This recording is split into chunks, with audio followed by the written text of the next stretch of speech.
Well, well, well. Look who Dude, it is, only 3 hours late. You should have told me that it was under a different name just now. I was sitting here waiting for it, and I was like, I don't know where this kid's email is. Okay, well, 'Cause if I'm I was going on a show, I'm never 3 hours late. All right, Guy. Well, hold on. So I'll tell you what happened real quick. Did you start recording yet? Yeah, I've been recording for the last 25 minutes, so. Don't start your shit with me. My number got shown on the podcast.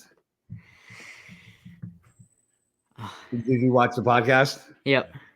Remember, you know when Ben held the phone up? Yeah. Well, apparently you could see my number. So my day's been dealing with people calling and texting my phone.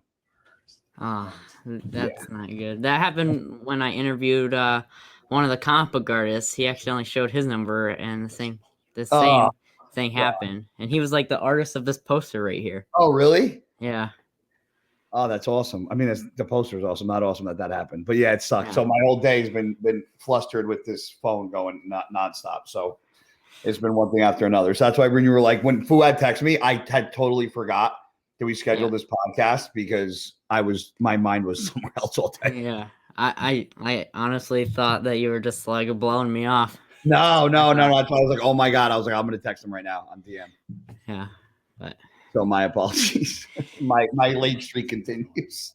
We were listening to the podcast and we had no idea that happened, but now that you mention it, it's kind of crazy. Yeah. So note to self, don't ever show your phone to anybody. Yeah. Now, speaking of bro chat, Paul is the guy that I would love to have on this podcast. I want to know what goes on through his mind, just freaking thinking tuna is a dolphin and, talk about housing and weather. He still doesn't. He's the only one that doesn't have my number because I don't want to see that nonsense on a daily basis. I don't want to get texts from him about the weather. Yeah. I know that I heard on the podcast that you're good friends with a guy named Joe. You want to tell the people a little bit about this? Joe.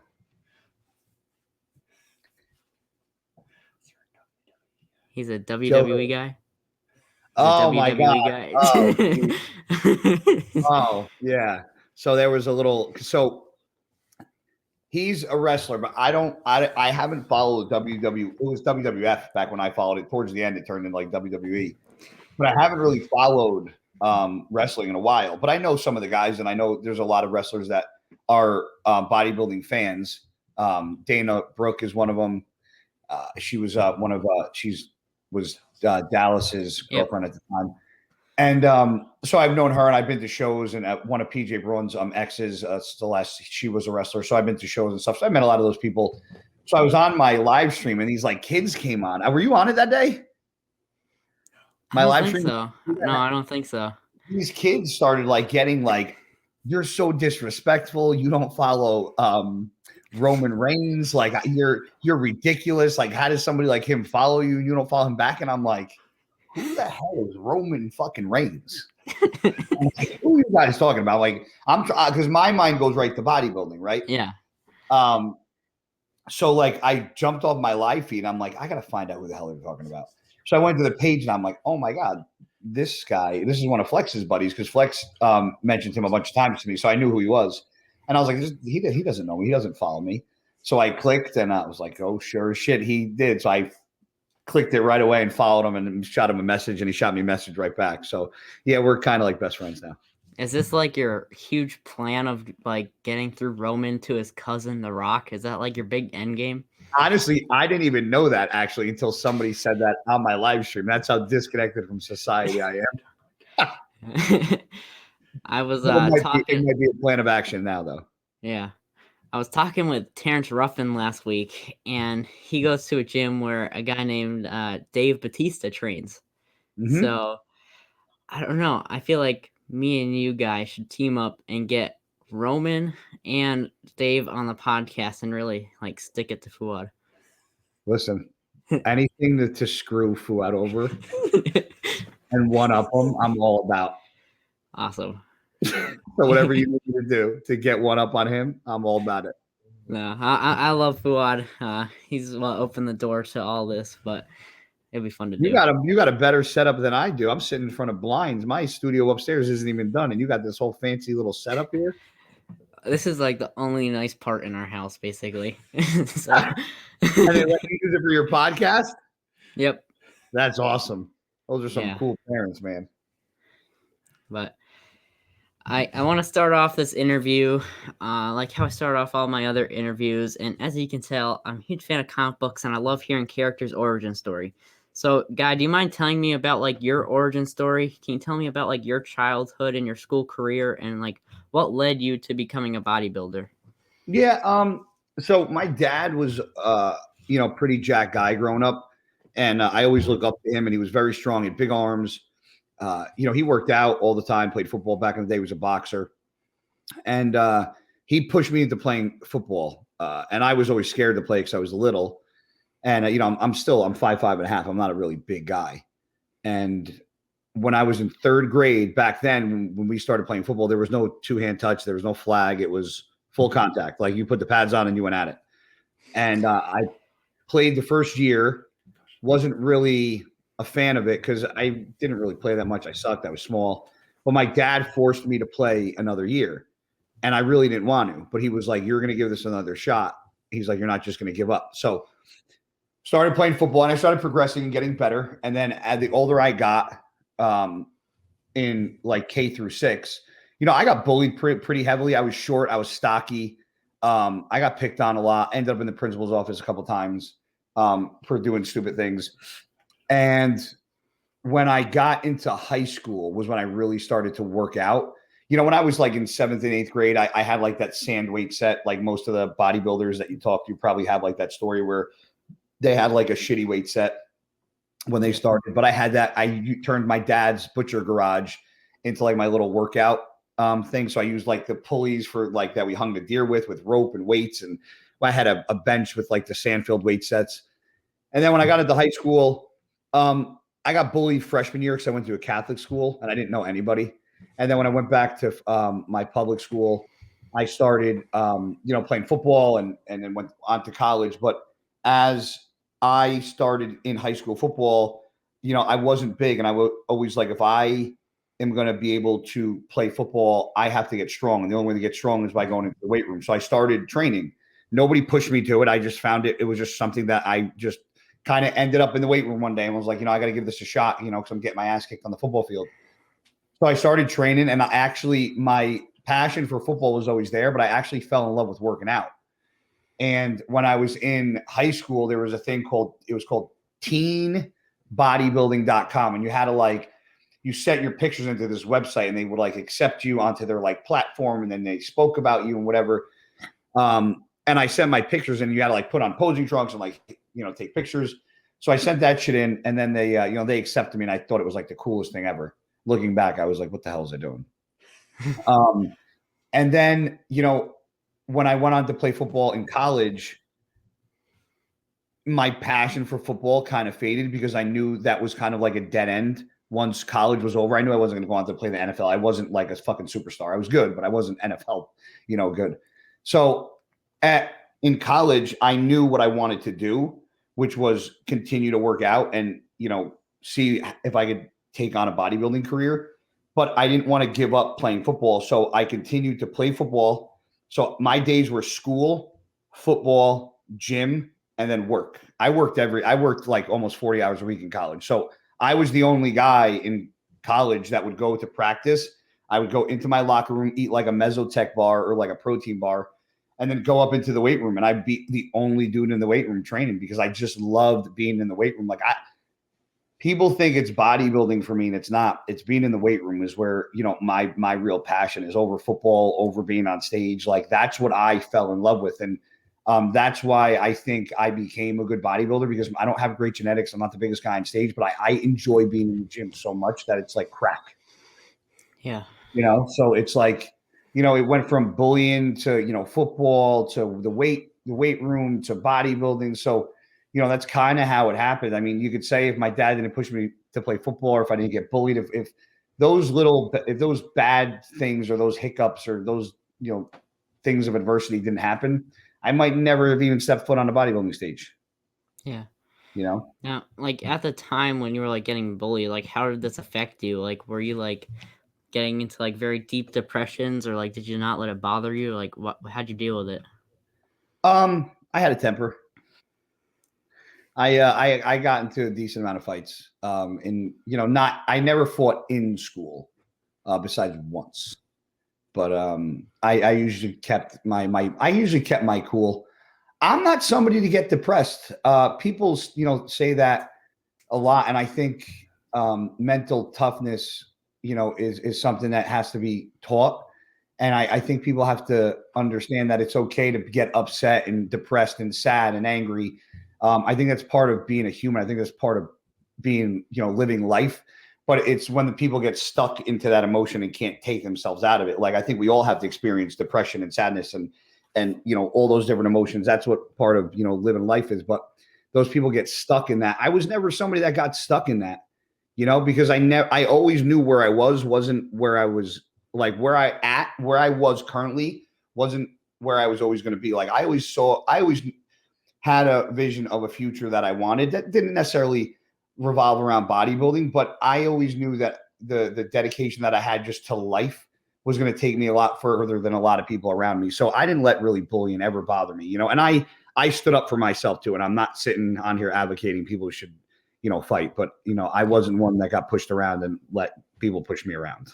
Yeah, I feel like I'm kind of like in that same situation. Like at school, I don't really like let it bother me with like what the kids say about me or whatever. I know that like what I'm doing outside of school with like this whole podcast and the whole bodybuilding thing, I know that's gonna like take me somewhere like further than most of the people there. So I try not to let that bother me. And I usually don't like get into any depression state of mind unless it's something like in the family that like I really worry about. But yeah, that's kind of like how I feel. Like I know that I'm already like doing better than most of the kids there just because I'm so focused on doing this and really trying to like grow this. So it's a lot easier to be angry, or it's a lot easier to be happy than it is to be angry. Yeah. Yeah. I mean, Now, you probably you see a lot of the comments that I get. I get people saying negative stuff to me all the time. I'm like, I don't care. yeah. You Yeah, know? you like kind of like brought this up early, but we'll talk about it now because I was going to talk about it later on. But like, it's one of the topics I want to talk about was like trolls, because I know that you're really good dealing with that sort of thing. So like, when you like got your first like kind of like troll, like how did you like handle that? And do you have like any like specific stories that you remember or like moments? Man. Yeah, I've actually called people that like you know how like Instagram you can call people? Yep. Like people have gotten like sideways with me, and I'll be like, I don't want to curse too much on your podcast, but I'd be like, all right, mofo, you want to call me out like that? I'll go right to the dude's page, video dial, and I'll hold the phone up and I'll just wait for them to answer. Or like on my live feed, I'll be like, oh, you want to talk shit? Okay, come on my live feed. And I've had 2 people that I've done that to pick up and hang up immediately. And it goes to show one thing. Everybody's tough when you can't see their face. Yep. And a lot of people that are tough, or a lot of people that are bully, if you stand up to them, sometimes just standing up to them and go, what are you going to do? Is they won't do anything because they're all talk. Yeah. A lot of people like to perceive themselves in their mind that they're a lot bigger than they really are, both like in stature and in volume. And I'm short as shit. I'm like a little meatball, but I'll stand up to anybody. And I've gotten out of a lot of fights by just standing up to people and it didn't even end in a fight. Yeah. Because a lot of people are scared to go down that path if they've never been down it before. So when that door opens, they're like, do I really want to go down that road? Yeah. So like speaking of your live chat, I was in it the other day, and you're like, send me your address and I'll send you a bunch of stuff, and I was like, oh, that's awesome, and thank you. And then there's like, ship it on Monday. All right, awesome. Everyone in the chat was then like talking like about the Human Centipede, like when are you gonna watch it? And then they're like, Will, are you gonna watch it? And I was like, I don't know, that is a very weird movie, and I probably won't watch it. And then there was like, don't even tell your parents about that because I don't even want them knowing that movie even exists. oh, my dad's right there, so.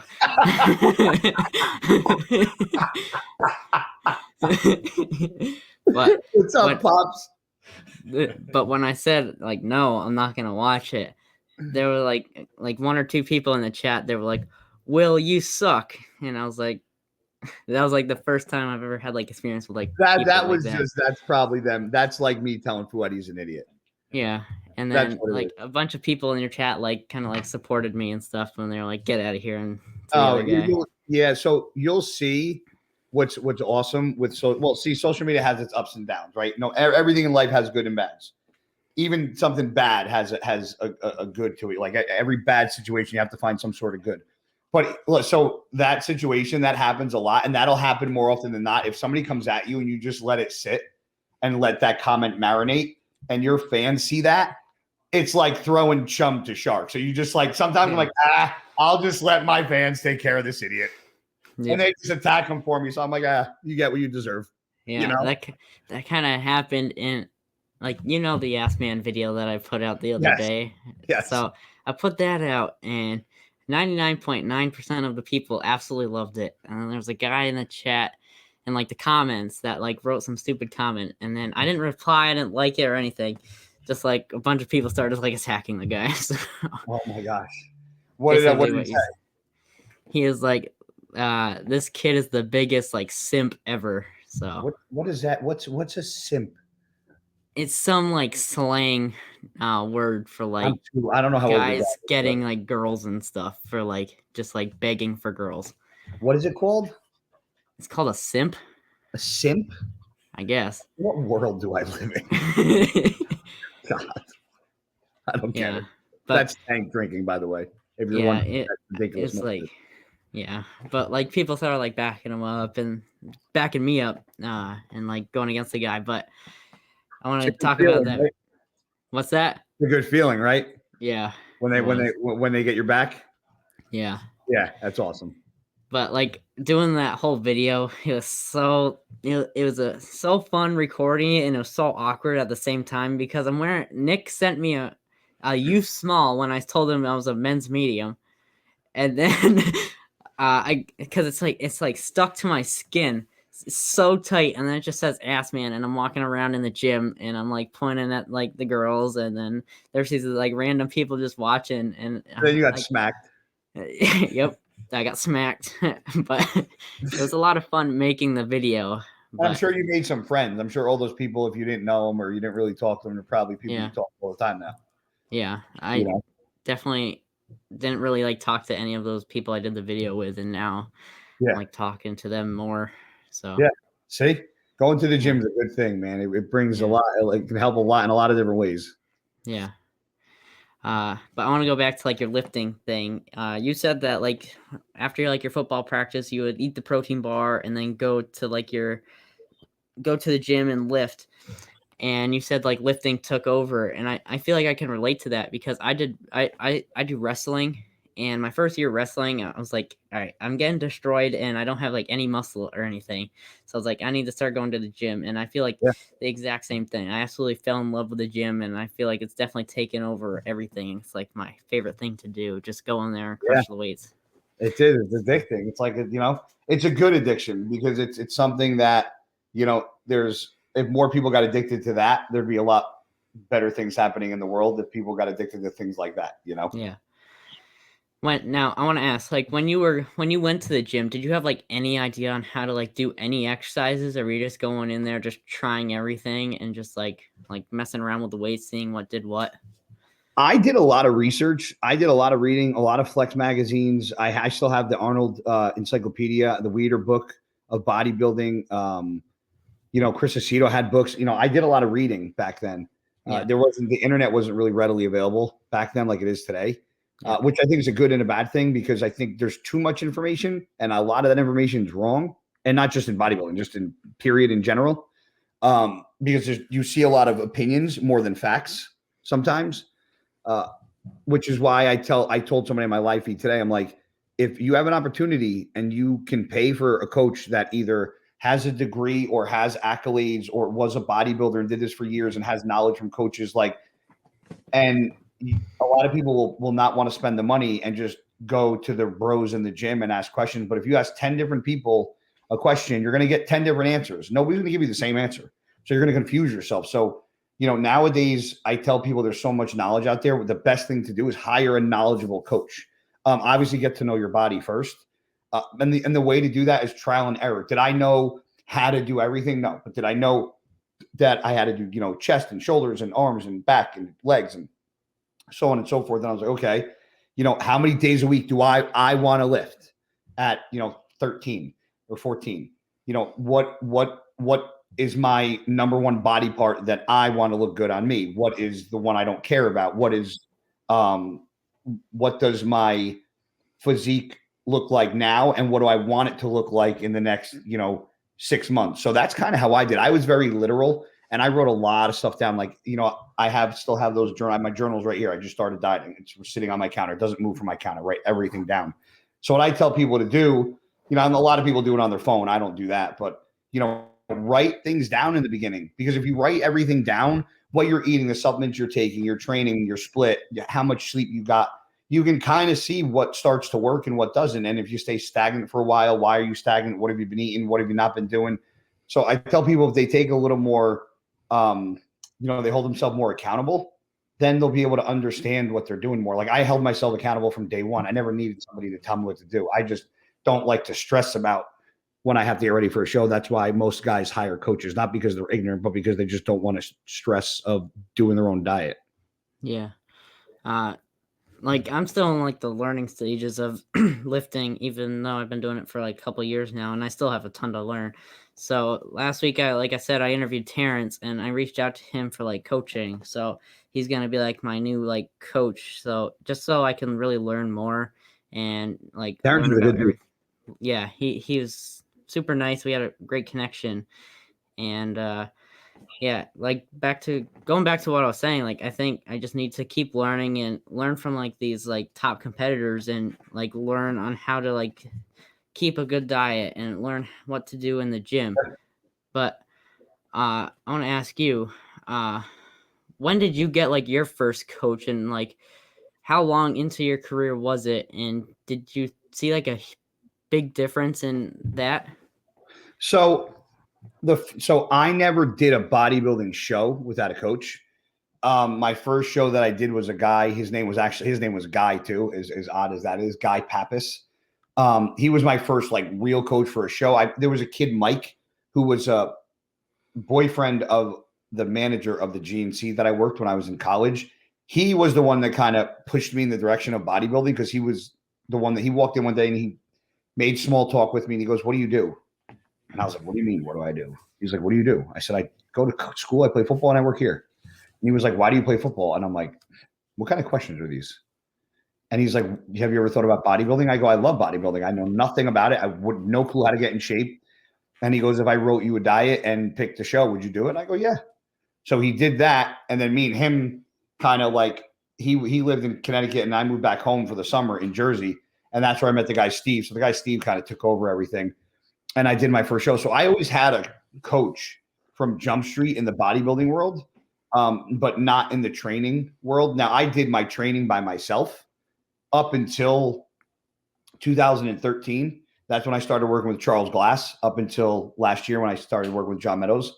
So I never had anybody take control of my training. Never, ever, ever. So that's one thing I never let anybody take control of. That was the one thing, because that's like I said, that's what I love. That's my passion. And if somebody controlled that, like I can't have somebody controlling the one thing that I love. Now it's different because it's my passion, but I'm old and I'm banged up and my body's shot. So I need somebody to control it now.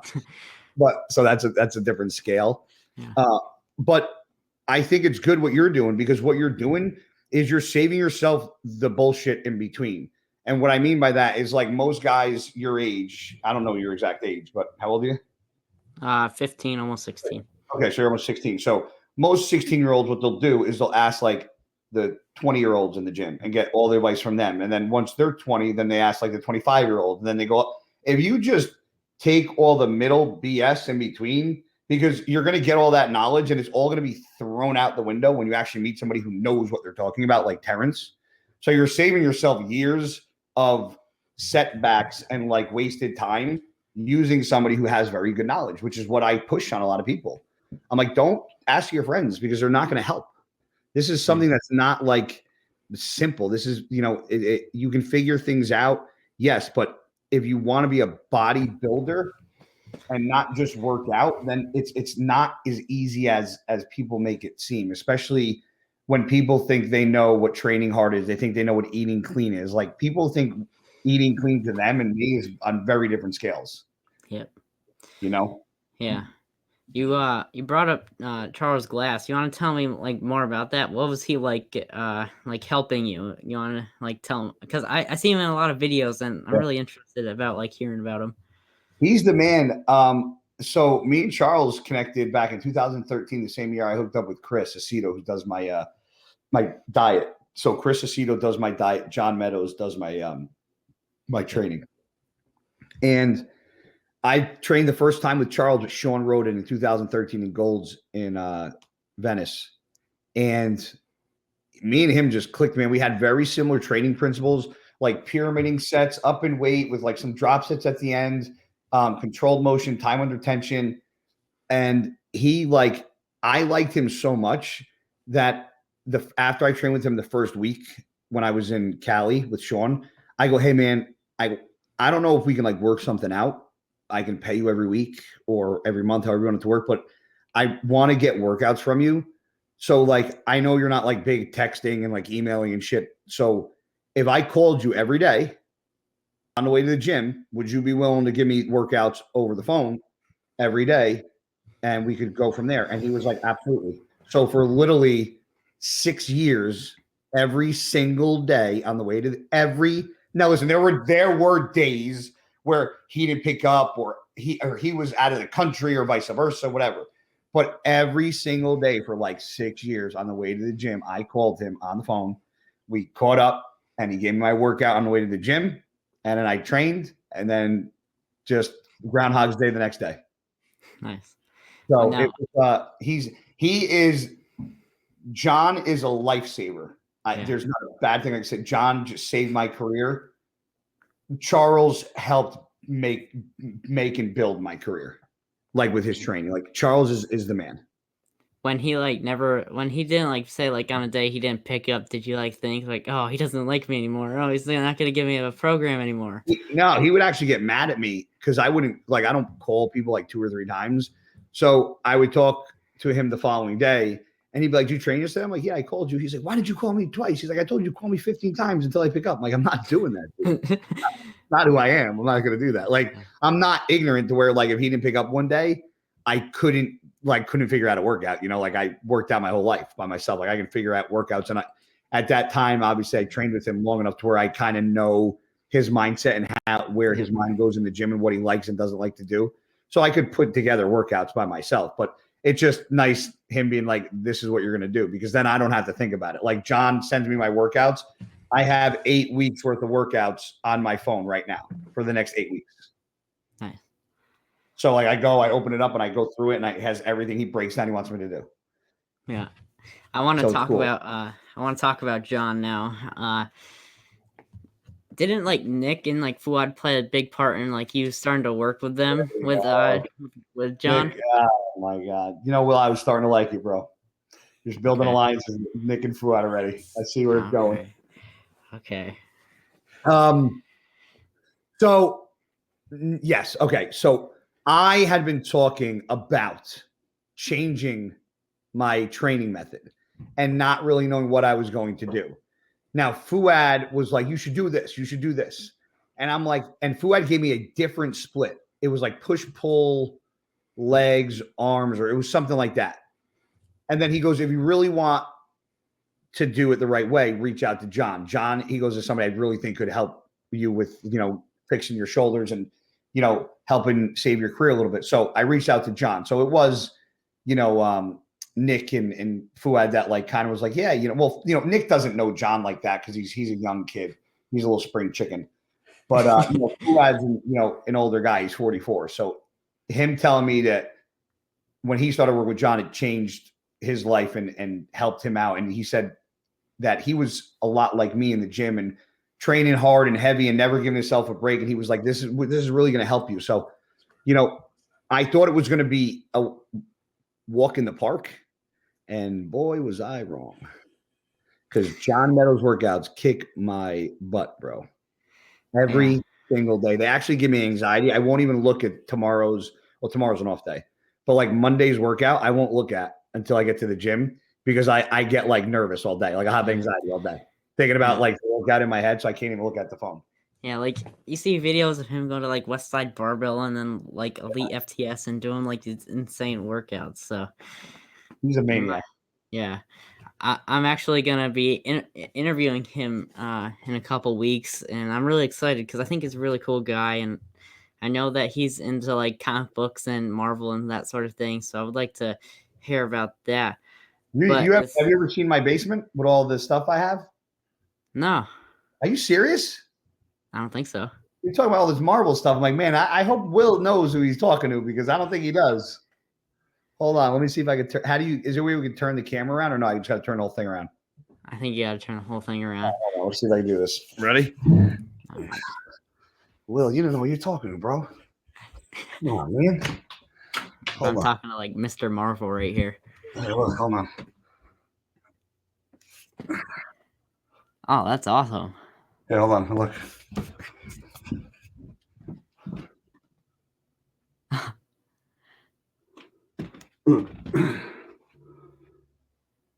Nice. Oh, that's awesome.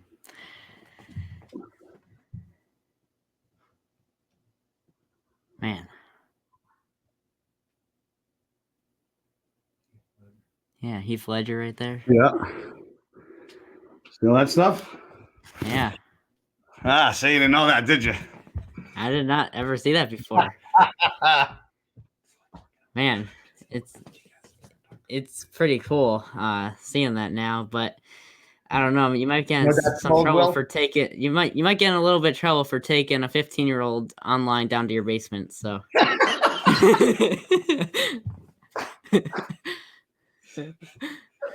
Oh my God. That's great. But you know what I just did? Like, what's that? You want to know what I just did? So you don't even know what I just did. That's how good I am. Yep. It's called building alliances. Now going back to John, like when you're like in training sessions, do you ever like talk about like comic books or anything together, or do you just focus right on the session and not talk about anything else? One thing I can say that when you're at the level that we're at and we're training, it's like because it's a job, we really don't mess around. Like when I train, I really don't. So like, I really don't say much. If I'm in the off season, it's a little different. I'll be a little more lenient with talking. But when I'm training for a show, man, I'm like totally. This is the way I explain it to people. It's like when you're at work, like you want to get in and get out. You want to clock in, you want to clock out. And it's the same thing with the gym. Like I want to clock in, do what I got to do as hard as I got to do it, as fast as I can do it, as best of my ability, and I want to get the hell out, right? So the less time we talk and BS in between sets, the more time we have after the gym to hang out and do whatever we want to do. Like the one guy, and who I really learned that from the most was Branch. I wasn't a big talker in the gym. I know people are like, oh, well, you don't shut up on the podcast. But in the gym, I really don't say much. And when I train with Branch more than any pro in like that I've in my career, and he is the definition of insanity in the gym. Yeah, he is. I see like the videos of him. It's pretty intense. He's a different animal now because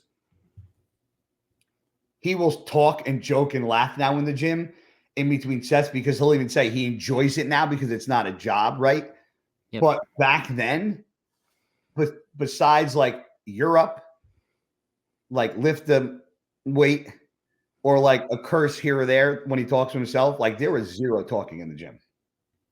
And like I was actually afraid to even talk to him when he trained. Like that's how intense and scary Branch was in the gym. Wow. So yeah, he's a crazy, crazy, crazy man. But going back to John, I think this next thing, it could either go two ways for me. I think this will make you like me even more, or it's gonna like kind of go back down. But seeing John coach all these top tier competitors, do you think this will like hopefully make you one day top tier? Nah, dude, I'm too old, man. My top tier days were 15, 16. And I know that. My top tier days are over, Will. No chance, bro. You know, I mean, listen, you know, there comes a point in every professional bodybuilder or every professional's career where they got to be realistic with themselves. And, you know, this is a sport where like father time catches us up to us all. And it just, you know, that doesn't matter how, you know, old you are, your skin color, your gender. It's like, that's one thing nobody can control is that. And, you know, in bodybuilding, because we have to look at ourselves in the mirror and like we are judged on our physicality, you can see when you start to regress. And when you stop progressing and you start regressing, you have to be realistic. So I know I got this year and maybe another year in the tank. And then I'll be, you know, doing what Fouad does and, you know, supplement company and, you know, podcasts and all that stuff. But I'll be heavily involved, just not in the point to where it's, you know, wearing my body down. Cause I don't want to be somebody who like gets married to have kids and like, I can't throw a football or I can't walk upstairs or my back is so bad that I can't bend over and pick, you know, a kid. Like, I don't want to be that dude. Yeah. You know, that's not a fun life. Like I interviewed Dusty Hanshaw, and he was an awesome guy to have on here. But like you and him have huge following, and even though you may not be like the toppest tier of bodybuilding, you still draw like a huge amount of people to the sport because of just how awesome you guys are, and everyone loves like hearing about you and hearing your stories and just like your personality. So I think you're I think you still draw a lot of people to bodybuilding. Yeah, I mean, when people think top tier, I usually think top 5 in the Olympia, right? Yeah.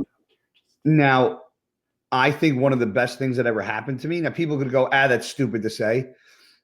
I never won an Olympia or an Arnold, and I'm not saying it's not I think that kind of helped me more than it hurt me. Yeah. Because I think people know me for the guy that never gives up, and even when he, you know, gets knocked down time and time again, no matter like where he places, what he does, like he comes back for more. So, you know, as far as top tier on bodybuilding paper goes and like competitions, yeah, I've won 7 shows. I mean, listen, 99% of the 212 guys can't say that. There's probably maybe 10, if I wouldn't even 10. Yeah, there's probably 10 212 guys who've won 7 or more shows. If that. But if you talk about like popularity and like fan interaction and just overall like who is popular in the sport, like when people think of 212, it's like Flex, it's, you know, David Henry, it's Jose, it's Guy, Sean, you know, Sean's obviously Mr. Olympia now. So my name is always talked about in the mix. And that's why I capitalized on being a professional bodybuilder. I was never a great or even good. I was an okay bodybuilder, but I capitalized on who I was as a person, my life lessons, how I got through what I got through, and being able to verbalize that on camera and through, you know, post and typing and, you know, putting out whatever we had to put out. That was more of a godsend than anything. My ability to do those things. Yeah. Not really being in the gym. Does that make sense? Yep. Now, that's basically like word for word what Dusty said. And I joke about the top tier thing because Fouad and Ian and everyone have that huge argument about it. So that's the only reason I'm bringing it back up. Well, you know what? Just next time you ask Fouad, you can ask Fouad of everybody on his bodybuilding and block show. You ask him who's won the most pro shows. I'm not going to tell you who it is. Okay. All right. But I do think that you're definitely one of the hardest workers in the gym. And I want to go back to like you like saying like when you're in prep and you're like in the gym and you don't want to like talk and you just want to get in and get out. Like, what do you do when like fans come up to you? If fans come up to you asking like for pictures and everything. It just happened today. It's just that I just talked about that on the way home today because it happened. I said that 2 people came up to me in the middle of working out and asked for a picture. and they said they were big fans of me and they were big fans of the podcast. And I was like, man, in my head, I said this. I'm like, man, if you were such big fans of the podcast, you guys would listen to the podcast we said that you don't come up to bodybuilders in the middle of you training to take fucking pictures. So clearly you can't be that big of fans of the podcast. I never tell anybody no. I think it's disrespectful to tell the fan coming up to you, no, I don't want to take a picture, because I never thought I'd be in the position that I'm in for anybody to care to ever take a picture of me.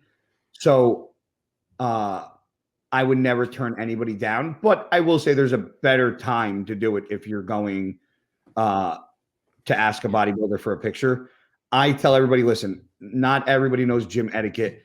I know what it's like to be a fan of the sport and of the athletes. Some people don't react the same in situations. One thing my father taught me is that not everybody was brought up the same way as you. Not everybody's going to react the same in every situation. So you can't get mad at people for acting differently in situations. So when people do that, I'm like, oh, it's so annoying. But I never say no, because that you could say no one time or be a jerk one time or just rub somebody wrong with it one time, and they'll tell their friends, oh, he was a jerk, or he did this, or he didn't want to take a picture, or he was, So, even when you don't want to, you just kind of have to. You have to be blessed and thankful that you're in a position where somebody's even asking to take your picture. That's kind of what I tell myself. You can get mad all you want, but there's people that would die to be in your shoes. So just take the picture and shut your mouth and smile. Yeah, like I was watching Chris Bumstead and Will Tennyson, and people were coming up to them during their set, like while they were still doing reps. Like a guy would come up to them, or two guys would come up to them and like ask for pictures and stuff. But like Chris was really nice about it. I was like, yeah, okay. But when I had Chris on the podcast, he was saying that like he would be in the urinal and people would come up to him and stand behind him asking for a picture. Like they'd be like right next to him, be like, "Can we get a picture, bro?" I have a golden rule. There is no pictures taken in a bathroom with anybody. Anybody. I'm not taking a picture. I've said it. I've been at Arnold Classics every year. Guy, can I get a picture? Yep. Right outside the bathroom door. You can. I'll wait for you. I'm not taking a picture with people peeing, and I just refuse to do it. They're like, you can catch me any other time. Like, let me pee in peace. And I'm sure there's people in the bathroom that don't want themselves in the background of a picture taking a pee. So I deny that all the time. I said, no, I'll wait for you outside. I'm not doing it in the bathroom. But have you ever had like any moments where you're during a set, people would like come up to you? Oh yeah. I had a lady once grab my arm. And I stopped my set and I turned around, I go, don't ever touch me again during a set. I go, ever again. And she like looked at me like I just killed her dog. Cause I guess like that like she thought that she was like making it like flirting with me. And I'm like, don't touch me. Like I'm working, like I'm working. Don't touch me. So yeah, I mean, women even do it too. But yeah, I've had guys come up to me. I've had guys come up to me when I'm posing in a corner at my gym filming me. Yeah, I had to tell somebody this past year that started filming me while I was posing. I was looking at my training partner and I'm like, is he filming me? And he's like, I think so. And I go, you got to go check that. And then he like went to go walk in, the kid saw him and I go, yo, are you filming? I go, were you filming that? He was a guy who said, you can keep that on your phone. I go, but if that makes its way to social media, I go, me and you are going to have a problem. Because it's like, I don't want people like the reason why I go in certain places and do certain things is because I don't want people to see me. I don't want to see people to post me posing, because I want to save it for the stage. I'll post what I want to post and what I want people to see. But I don't want people like coming up and sneaking. If I'm training and doing a set and somebody's like, oh my God, it's Guy, I want to take a video. That's one thing. But when I got my pants down and my shirt off and I'm posing, like, if the shoe was on the other foot, if a girl was posing in the gym and I went up with my video and I was filming a woman doing bikini poses, I'd be arrested. Yeah. I think some people are just really weird about that, but common sense, Will. Like, yeah, obviously. But have you like ever like flipped on a person, like when they're like you're like in the zone and they do something? Have you ever like just like gone off on them and be like, what are you doing? Don't do that again. I've had a couple verbals in the gym, and I've had one out of my whole. I'm 39. Your dad's probably like a kid. I've had one fist fight. He's 45. Oh, okay. So he's Fouad's age. Yep. older than Fouad. Him and Fouad are probably already built an alliance behind my back. I fought one kid in 2017, getting 7 weeks out from the Olympia. The only time I ever got into a fight in the gym. Never thrown another punch besides that time. I've gotten in verbals with people in the gym, and it's normally for just ridiculous stuff. Like I had somebody once doing shoulder press when I wasn't even close to him. I was doing like standing laterals or standing dumbbell curl. I don't even know. The kid from here, like normally if you're doing shoulder press, you can go here and what do? You go here and you drop the dumbbells, right? Yeah. This kid was doing shoulder press and went like this. And when I tell you through the dumbbells, like that, like from up here, and he almost took out my ankles, and I went ballistic in the gym.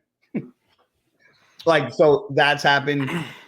People on their cell phones, I'll ask people once, like, listen, you're not gonna go, like I gotta go, so get up yourself when to do your set, or like you're gonna lose this because I'm gonna kick you off it. Yeah. And then like, no, I'm gonna do a set. And I'm like, all right, so I'll walk away. I'll come back and they'll be on their cell phone. I'm like, all right, I'll grab their cell phone on their hand. Like, you're done. Like, you're done. Go, you're done. Like, I told you to do your set. You're gonna waste my time. Like, I'm not here to text. I'm here to work out. If you want to text, then text in the corner, not on a piece of equipment. This isn't a chair. It's a piece of equipment to use. If you're gonna text on it, go elsewhere. Yeah. I don't care if you want to like change a song or something, but when there's guys there like this for literally 5 minutes. Yeah. I'm like, dude, get off the machine. Would you say that's like your biggest pet peeve in the gym? That and standing in front of the dumbbell rack, because there's a woman at my gym that to this day does it. And nobody says anything to her because she's a woman and nobody wants to scare her. But this woman every night stands in front of the dumbbell rack and she literally engulfs like 30 dumbbells because you can't get anywhere because she's from like this side to this side and she's got a water jug in the middle. Now, everybody in the gym is 5 feet away from the dumbbells, 10 feet away from the dumbbells. I don't know how something doesn't click in her brain to go, wow, I'm the only idiot standing this close to the mirror, hovering and drooling over the dumbbells. Maybe I should step back a little bit and join the normals over there. Nope, she stays right there every day. Drives me crazy because every time I need a dumbbell, excuse me, can I get in here? Excuse me. And I'm like, you think after the 3,000th excuse me, you get the hell out of the way? No, every day. It's like her parking spot. She just parks it there. Rant over. All right. That was definitely a topic. But I want to talk to you now about like this year's Olympia. I know that you just recently gone into prep not too long ago. What show do you plan on competing in to like qualify for like this year's Olympia? So there's a show in Columbia, the country, and I say that because everybody's asked me, "You going to Georgia or something?" Like I don't know. But no, the country, Columbia, July 9th is a show. It's in Cali, Columbia. So that's going to be the show that I aim for. That I'm hoping to be a one and done, meaning one show, one win, onto the O. Yep. I don't want to do like a show because that gets draining and drains your body, and it's hard to hang on that long. So I'm hoping one and done, and then on to the O in October. Yeah, and that's on my dad's birthday, so I think he'll wish for you to win. Oh, when's his birthday? July 9th. Oh, your dad's got them deciding to do who likes better. Same birthday. He's older than me, closer to Fouad, but his birthday's on my competition day. Yep. Dad's got to make a decision here. Yes, he does. But I want to talk to you about this year's Olympia. Like, who do you think will win? Like, do you think it'll be Sean Clarity as like the reigning champ, or you think someone else is gonna come up and win again? Sean looked insane this year. He's got Keon coming for the first time, which is by far one of the genetically gifted human beings I've ever seen. He's just incredible with his shape and structure. It's insane. And then you have also Derek Lunsford, who finally made the jump, which I think is a great move, and picked up a new coach, Hani Rambad. So I think Sean's going to have a harder time defending it than he did winning it. So I think Derek and 100% Derek and 100% Keon is going to be a harder battle than what it was for him last year. Yeah. So I feel like it's going to be interesting when because you see Sean and Keon like working out together and doing everything together, and when they finally get on stage and like I feel like I don't know, like if one gets higher than the other, like how do you think they'll act? Do they think they'll be like civilized, or do you think they'll be like, I should have won? No, I think everybody's civilized, man. I mean, me and Sean are from the same. I mean, Sean lives in Jersey. I know Sean very well. No, we're all civilized, man. I mean, listen, there are certain people that you build respect for in the sport that you don't really get upset losing to. Losing sucks, but sometimes losing to a friend sucks a little less. Yeah. You know, like every time Flex won in Olympia, or every time I took a second place, it was like yeah, it sucks. But it was like Jose won. It's all right. He's my buddy. Yeah. Yeah. You win some, you lose some. You can't win them all. And it's just, this is a sport where you gain, I gained a lot of friends in this sport, a lot, and I've beaten a lot of these guys that, and these guys have beaten me too. We all have respect for each other, That was, I think, one of the defining moments for my career, to be honest with you. Like when I was like, okay, like I think my career is like on its way out. It was when Sean won the Olympia. And because I told him on stage, I said, man, I said a couple years ago, I said, I was whooping your ass, man. That Sean winning the Olympia was the first time he beat me. And I was like, that's crazy. This kid just won the O. And, this is definitely like a sign that, maybe I need to start, thinking about an exit strategy or, a retirement strategy, because it's that time. But Sean's progressing at this age and I'm not. And he looks crazy. And he's going to look even crazier next year. So it'll be a battle. But I think I didn't say he can't do it. I just think he's going to have a harder time doing it. Yep. With these guys knocking on his door. You talk about like getting more friends in bodybuilding, and I definitely think I have gotten a lot more friends at the gym, and like doing this podcast, I feel like I don't know, I feel like I'm like friend status with you guys, but I don't know if you feel the same way. But just doing it, I feel like I'm accepted and that sort of thing. Nobody's gonna mess with you from now on, Will. Like, trust me. You'll have a bunch of meatheads flying into your school to protect you.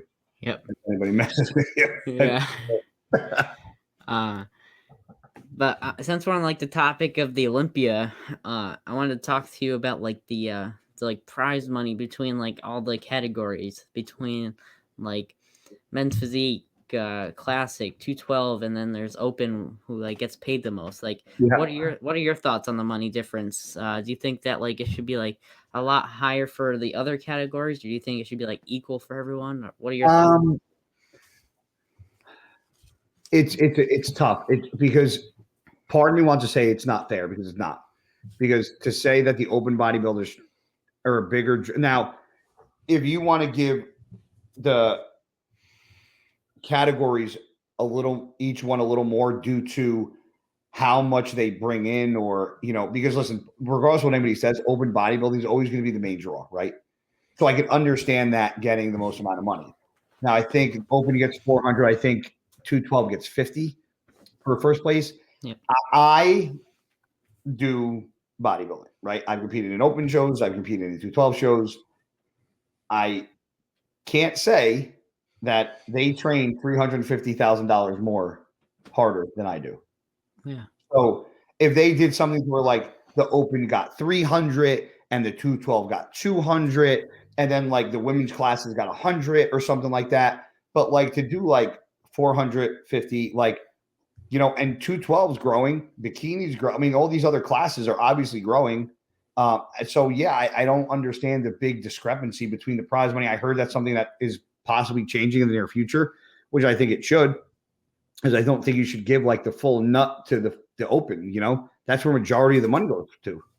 Yeah. So kind of like you're left with bare minimum to divvy through the other classes. So I think you need to dangle a little bigger carrot in front of the the class winners, and especially first, even through fifth. 212, it's only first through fifth. In the open, first through 10th gets prize money. Yeah.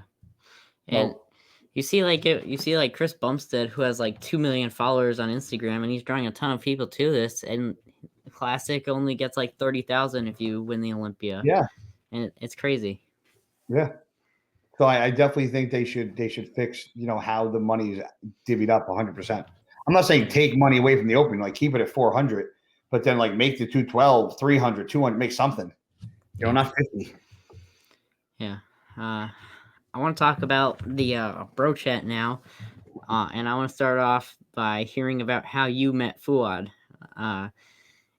So you want to tell me like how you met him and how your friendship began? So I don't know how, like, I've known Fouad from bodybuilding. Like a lot of my friends, I can't go, oh yeah, I remember when I met him. I don't remember when I met Fouad. But when Luke passed away, because I was friends with Luke, Luke was a good buddy of mine. When he passed away, that day or the next day, because I Flex Lewis called me. I had 3 missed phone calls from him. I knew something was wrong immediately. And then I called Ben Chow, and then I called Fouad. And I told Fouad, I'm like, listen, I know you had the thing with Luke. If you need me to fill in or do anything, I'm like, anything to help you out, bro. I said, I'm here, just let me know. And then that started, and he brought me on a couple like RBB podcasts. And then we did a couple like of the bro chats with me, him, and Nick. And then it was like kind of cool. And then he's like, all right, you guys want to do it next week? Yeah. All right. You want to do it next week? Yeah. All right. You want to do it next week? Yeah. Next thing you know, it became this like, it like consumes my life, dude. It's no idea what this bro chat has done, but it's fun, man. I enjoy it. It's, it's literally, it's just like talking to my buddies. It's fun. And I enjoy it. It's a little, sometimes we get topics that I know is going to end up, biting me in the behind at some point. But I like that it's real. I don't like to lie and give all like BS stories, or like, when he asks a question, even if I know it could possibly get me in trouble with a certain individual, I'll just be like, yeah, because I don't want to lie. I want people to know that if there's like, it's organic and it's not. Yeah. So, but that's how it happened. It happened by just like dumb luck, I guess. Yeah.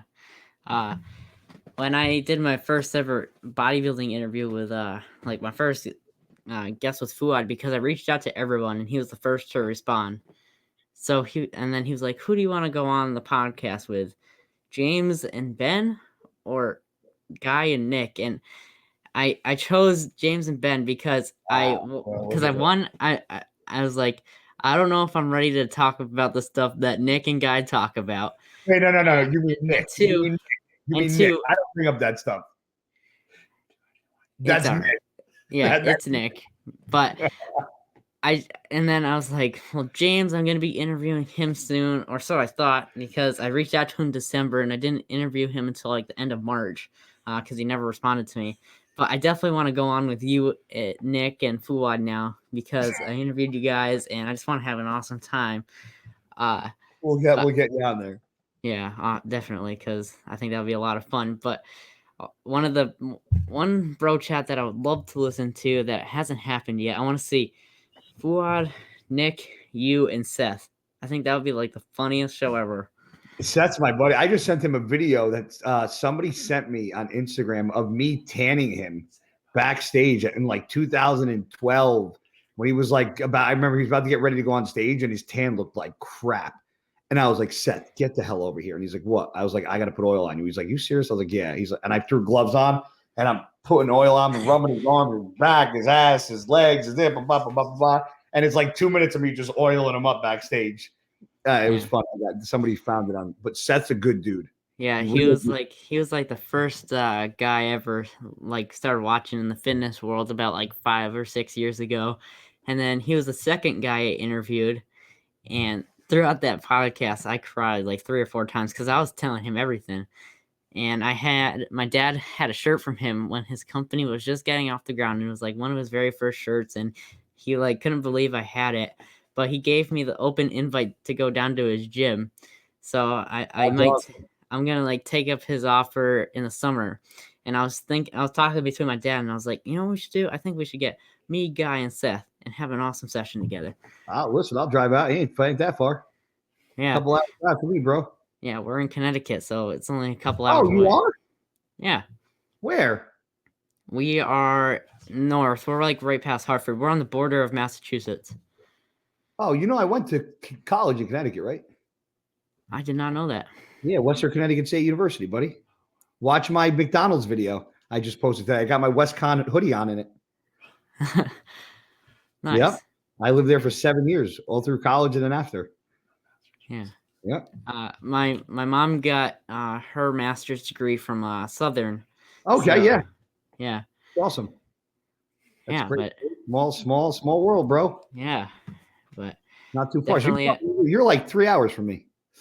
yeah, we should definitely meet up and then like train or whatever. But definitely think if I take you through one of my workouts, I'll make you throw up. I don't know if I can say the same about your sessions, but Just bring the puke bucket, and we'll just make sure it's in between us the whole time. yeah. So you train at Montanari Brothers gym? What'd you say?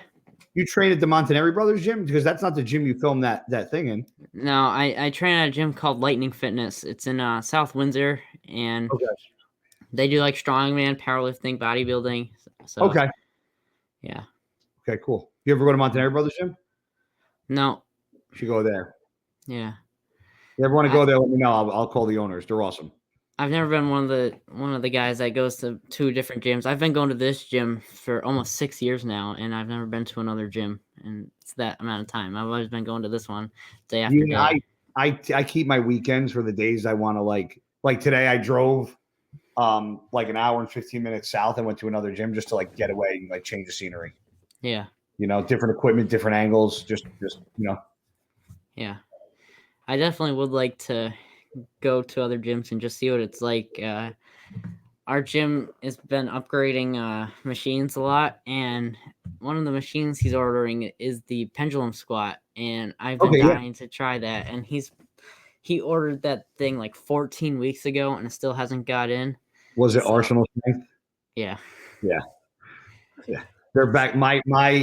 They told my guy, my gym owner, he ordered 2 pieces and it was supposed to be like a month or 2. Yeah. And it's like 6 months later. He just got them last week. Yeah. Yeah.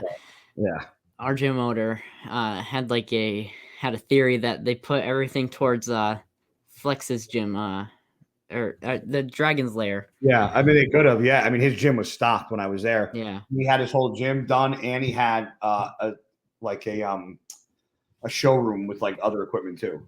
Yeah, but yeah, I mean they were. Yeah, my gym owner ordered piece too. They were really backed up. Yeah, big time. Definitely dying to try the pendulum squat. But going back to the bro chat. You recently got into a bet with Fouad, which he had to like shave his beard off. How did this make you feel? And have you ever had any other bets with Fouad that you either like won or lost? How did it make me feel like a true champion? Better than winning any bodybuilding show. Watching him shave that off live. When he was shaving it off live and he left the handlebars, I texted him and I was like, "You look like Hulk Hogan." And I was like, "You look like Hulk Hogan, brother." He was like, "LOL, thanks." He looked like one of the. He was like I called him an umpire. Yeah. He was like an umpire with that trucker hat on. Yeah. Or like your creepy uncle, you know. Yeah. Like a peeping Tom.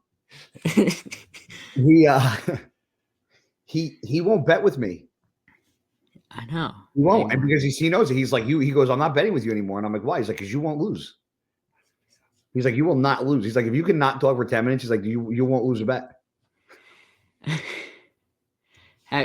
Speaking of like beards and stuff, have you seen Samir Trudy recently? What, he got that little thing done and then his beard done, yeah, right? He had like the perfect beard and then he shaved it off and now he has like he this looks mustache. like a French painter. With the black hats with the little like. Yeah, it's like I see him training and he's going hard, but it's hard to like take him seriously just because I'm not used to seeing him with a mustache. Because he looks like a cartoon character. Yeah. The next thing I want to talk to you about is something I see a lot of bodybuilders doing now, and that's picking up things that they like used to do. Like you see James picking up rollerblading again, and then I'm bringing up Samir again, but you see him with the skateboarding. And when I was watching your live feed, I saw that you were that you had a skateboard in there. So is that like something you do as like a side hobby, or do you have any You other did- side hobbies you do? Did you see the? You didn't see my story when I was ollieing on it? Did you see it? No, I didn't see that. Why Yeah, do I miss this stuff? you missed it. Hold on, let me see if I can find it. Let me see. I'm pretty sure I got it. Yeah, I saw Uh, I saw Samir doing the skateboarding, and then he tried to ollie it, and then he snapped the board. No, that I saw. That yeah, I remember him doing that. Here, ready? Oh, hold on. Let me know when I hit play. All right, go ahead. You play? Yeah. It's like backwards. Come on. Hold on. I'm trying to like do it and not. Roll one. Ready? Yep. Why am I so stupid? I can't do this. I can't get this right.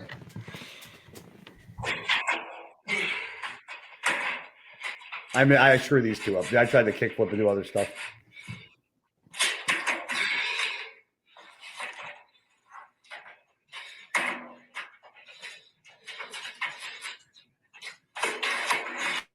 Oh, you get it off the ground pretty good. Oh yeah, I did it for 8 years. I did that and snowboarded for 8 years. Nice. Yeah, so when I saw teams doing that and those guys doing that, I was like, I got a board in the basement. Let's see what I got.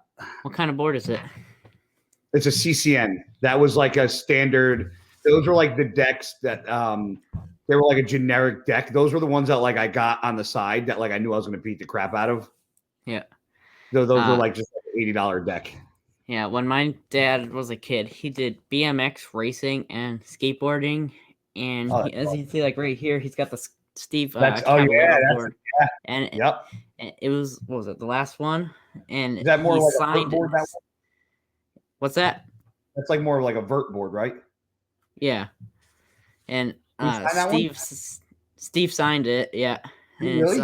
Yeah, it's signed, and then. Not too long ago, he got his first ever skateboard, like a reprint of it, and so he's trying to like collect all the skateboards so he can hang it up on the walls and stuff.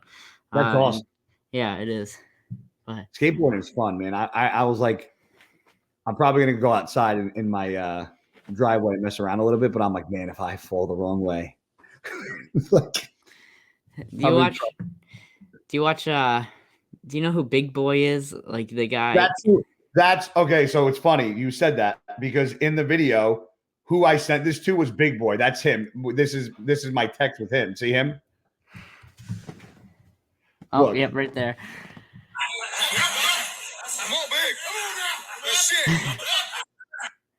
That's us training. I got clips that was in. I sent that video of me kick flipping. I sent that to him. Yeah, but like when he was like with Tony Hawk, he literally fell that whole length. I can't. I thought he went through the half pipe. I know. I thought he didn't get hurt. I was like, oh. Man. Yeah, but now he's like trying to work his way back up there. He started with like a couple feet tall, and I think now he's around like the 8 foot. But I know he's like trying to get back there, but I don't want to see him fall again. That's not. It's falling skate. I mean, sometimes he landed like right on his shoulder too. Oh.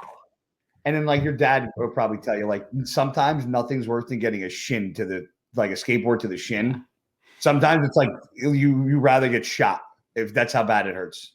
Yeah. When you get like a skateboard to the shin and then you got him falling off like face first into a half pipe. Nah. Yeah. Not like, a good thing.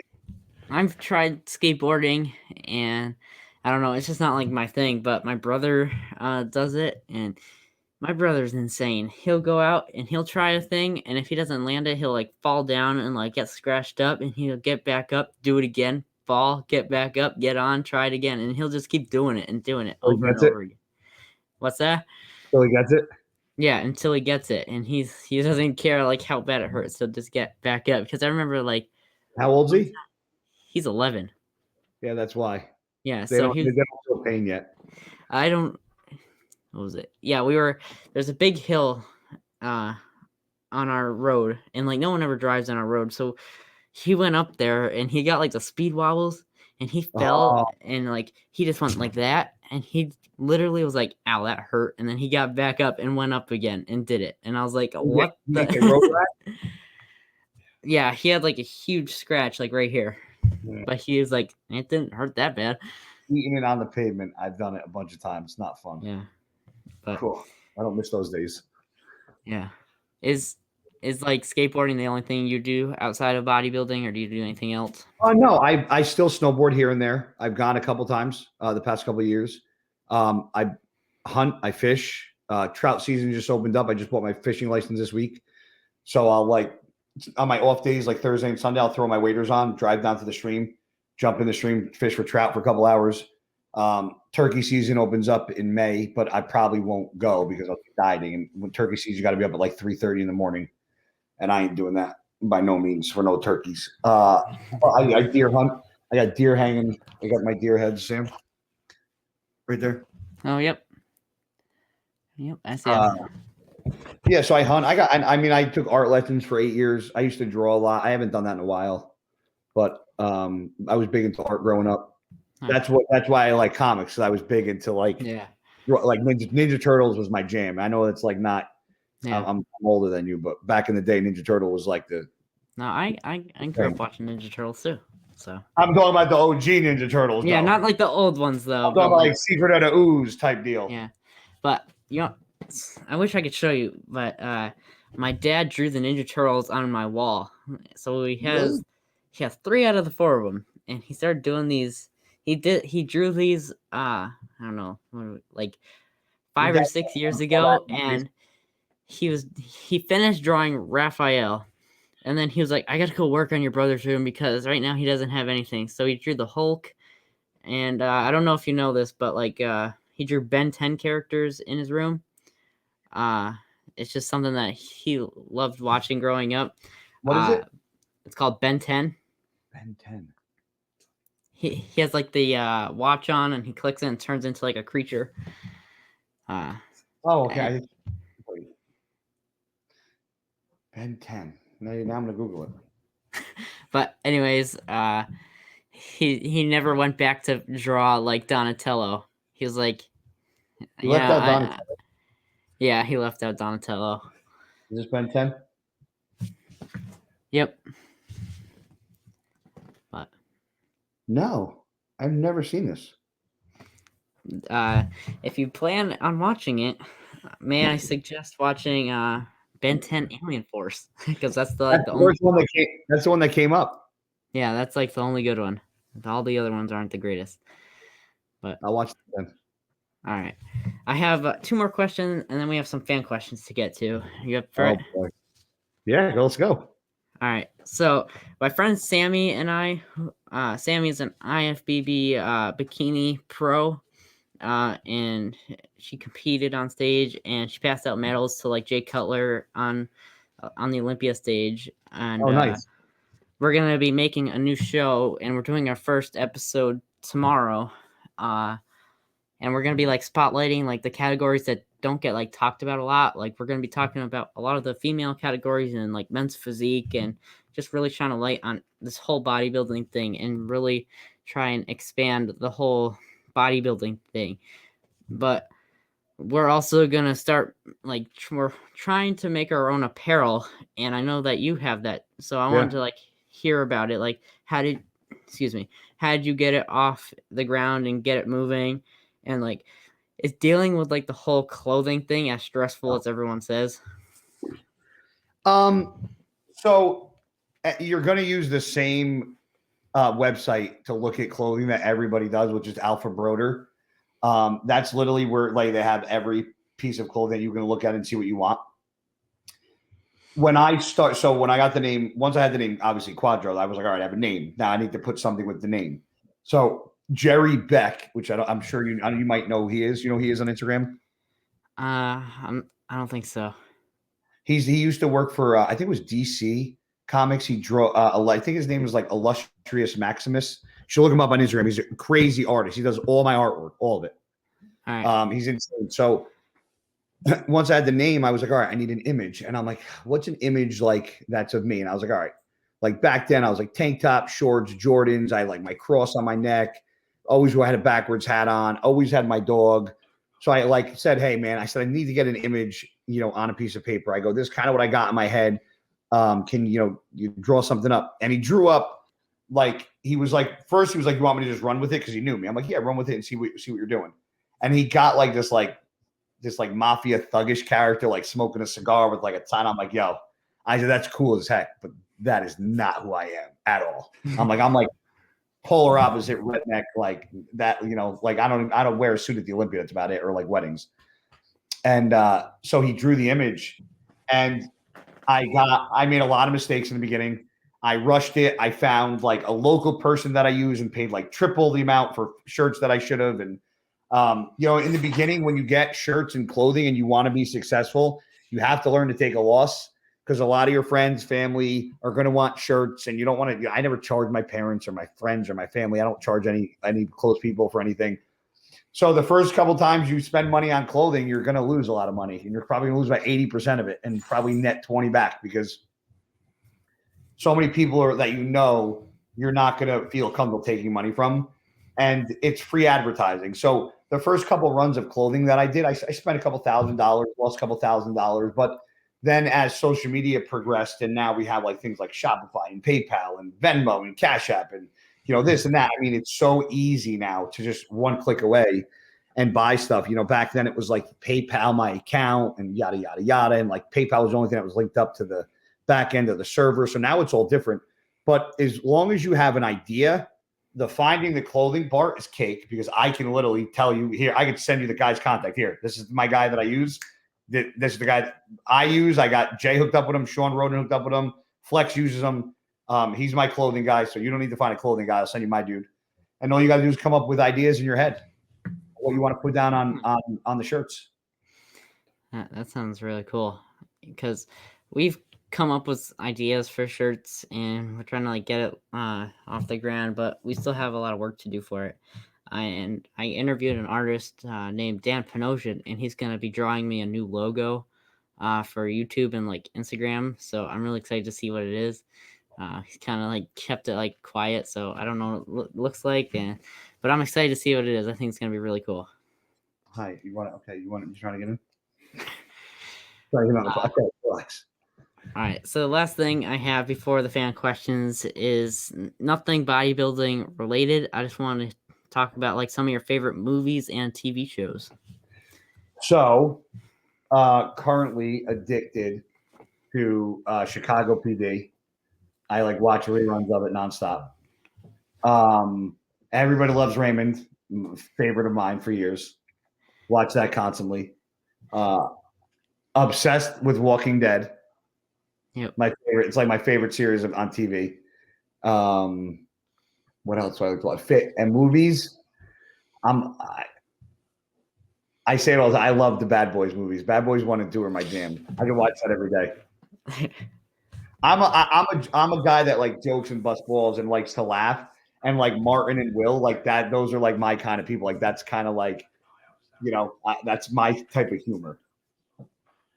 So I interviewed an artist named Ron Garney, and he worked on the set of I Am Legend, that's awesome. The Will Smith movie, and he was doing like the artwork for that, and he said Will came right up to him and sat right next to him, and Ron was like so unbelieved by it, because he didn't like expect it. He didn't think it was real, so he went on the other side, and he said like Will followed him, and he was actually like wanting to talk to him. So I thought that was awesome. Pretty cool. That's cool, man. Will Smith's one of my favorite actors. Yeah, he's awesome. You brought up Walking Dead. My brother absolutely loves that show. He makes booby traps in the backyard, and he makes weapons, and he's like, if there's ever a zombie apocalypse, or if you're ever mean to me, I am prepared. So you better watch The Walking Dead, because they do a lot of crazy stuff in that. Your brother's probably a couple steps up on you then. Yep. You don't watch that? What? The Walking Dead? No, I did. I kind of lost interest in it like after season 5. Like Everybody after season, it gets better. You gotta hang in there, bro. Gotta hang in. Just hang in a little longer. And then season 6 gets good. Okay. I'll try it again. But I get freaking trashed by my dad and people I do comic shows with. What? My favorite show of all time is The Office because I just think it's absolutely hysterical. Oh, listen, no, The Office is hilarious. Yeah. That's hysterical. I didn't get so my ex got me into The Office. It's not one of my all times, but it is funny. Yeah. I could watch that on repeat, and that's what I did in quarantine when it was still on Netflix. All I would watch 9 seasons, and then I would restart it because I had nothing better to do because I couldn't go anywhere. So that's all I did.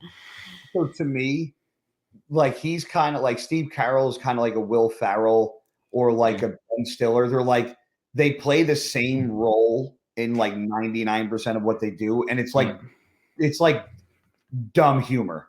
Yeah. And like sometimes it's funny and sometimes it's not to me. Yeah. Like Will Ferrell, sometimes I'm laughing hysterically. Sometimes I'm like, you're an idiot. Same thing with Ben Stiller. I'm like, that was really funny. And like, I could watch a movie and not laugh at all. Yeah, you see if like Steve do like certain roles where he tries to come off as like a serious person and it just doesn't fit right with him, and he has to like do something funny or else it like doesn't work with him. He's a very good actor. Yeah. Steve Carell's a very good actor. Yeah. But you want to get to some fan questions? I can't wait to see were these on your page? Yeah. Okay, so I could have easily kamikaze this and saw, but I didn't even look. Yeah. So this first one comes from my friend Sam, who I'm going to be doing the podcast with for the other podcast, and I'm not going to say the person's name, but she wants to know what was it like dating this girl that supposedly was really crazy and crazier than you. I've dated a couple. I don't know if I can like say the name, but was it an athlete? Yeah, I've never heard of this person before, so I don't know. What's the first initial of the first name? I. Oh, you know who that is. I do. Yeah, India Polino. Yeah. Yeah, I dated her for like 3 years. How did she know she was crazy? Because she's friends with manager Matt, and I guess like he knew about that or something. Yeah, I dated a lot of crazy chicks, man, but I'm not the most sane human being. So sometimes they say, they went a little nuts because of me. But yeah, note to self, and you too, Will, when you're rich and famous, stay away from the girls in the industry. Like kryptonite, bro. No, she's married now. She's got a kid. Like, God bless her. She was awesome. We haven't seen each other and spoken in years, but yeah, that was a very crazy relationship. She lived in Florida. I lived in Jersey. It was a lot of you had to trust somebody that when you live plane rides away, and sometimes your trust can get questioned when you're miles and rides away. So there was a lot of weird things that went on in that relationship. But in the end, she's happy and married and has a kid and doing good. So thankful for that. But yeah, I try to avoid crazy individuals. But for some reason, I just am a magnet for bullshit. Well, this next one ties in perfectly. Oh, great. Why is Guy terrible at relationships? Oh, well, there's that too. Honestly, I don't really know, Will. I mean, you're 15, so you'll figure it out, I guess, one day. But one thing you can't ever try to do is figure out a woman. And I think my problem is I try to figure them out, and I just end up going down a really fast rabbit hole into just nothing. So it's hard though. Like people go, oh, you have the great life. Yeah, but I travel a lot. Like before quarantine, I was gone every single weekend. Like I do normally over 100,000 miles in the air a year, easy. Like that's how much I travel, and that's it can put a strain on anything. Like it puts a strain on my dogs. I'm not around my dogs as much, and I hate not being around my dogs. Like I don't have kids, I don't have my family that are close. Like my parents are now 20 minutes away. My sister's an hour and 20 minutes away. My brother's an hour and a half away. Don't start. Storm. Might have to get up and take the toy from her. But one thing I've always wanted was, a wife and kids, and I have a house to myself. I have 4 bedrooms and it's just me and my dog. So it's kind of like, Storm, come here. Come here. We can't be doing this now. Come here. Come here, please. Come here. Can you drop this? Come here. Drop. Thank you. Nothing. But yeah, so I don't know, Will. It's just I've had a lot of crappy relationships, and a lot of the women that I do find are never in Jersey. They're like, I dated a girl from Massachusetts. I dated a girl from Florida. I never find anybody like in my backyard or like in Jersey, or so it's always something. And then if you do find them and they're close, then it's kind of like, they're kind of too close, and then it's just always I always find something, I guess. Have you ever considered doing powerlifting or strongman? Yes, and powerlifting I tried to do once, didn't like it. Strongman, no, because that's not. It's impressive to me, but I rather look like I can lift a lot than actually lift what those guys lift and look how they look. Does that make sense? Yeah. Those guys are just like big and huge and just like mass monsters, like stomachs, but they're huge. I don't want to look like that just to be able to lift that amount of weight. Yeah, I'd rather look my dad is fully down. You're not getting. He's like powerlifting, and he's pretty close to the American record, and I think it's like 672 for the deadlift, and he's trying to go for that for like his age group. So that's crazy. Yeah. I did one powerlifting meet and I got pissed because they did it. It was supposed to be a touch and go bench competition. I never did a show about a powerlifting meet in my life.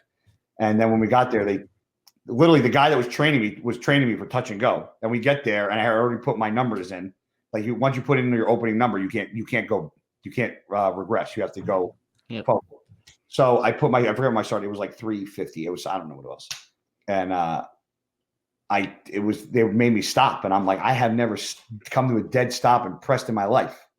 Yeah, I was like 20 years old.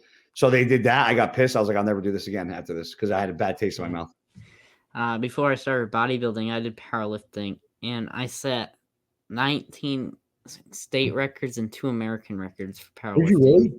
Yeah. That's crazy. Yeah, I was 80 pounds when I weighed 13, and I deadlifted 225 for the American record. 80 pounds you weighed? Yeah. I had like a huge eating problem for a very long time. Well, you didn't have a strong problem. I know. Sheesh.